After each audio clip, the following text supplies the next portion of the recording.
l'opération Prévention Montagne Pyrénées offrait l'opportunité de découvrir le patrimoine hydroélectrique des Pyrénées. Ces ouvrages construits dans les années 50, des ouvrages gigantesques qui sont devenus une partie de notre patrimoine, certes pas un patrimoine naturel parce qu'il a été façonné par l'homme, mais véritablement désormais intégré dans le paysage montagnard.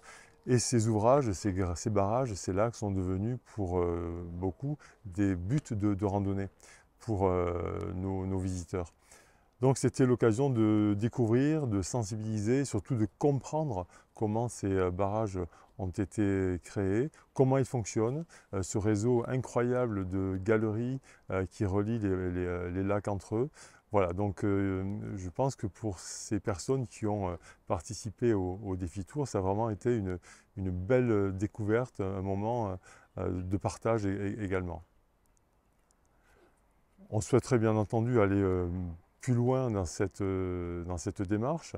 Je sais que les gestionnaires de barrages, EDF en l'occurrence, sont très désireux de faire partager leur métier, leur expérience sur ce domaine de l'hydroélectricité.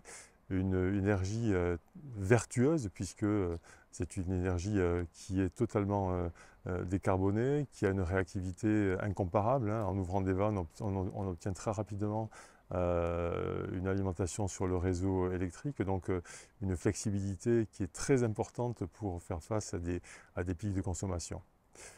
Donc pour les années à venir, oui, certainement proposer des itinéraires thématiques sur le thème du patrimoine naturel, bien entendu, hein, avant tout ce patrimoine montagnard, mais indissociable de cette grande aventure que furent les aménagements hydroélectriques dans les Pyrénées.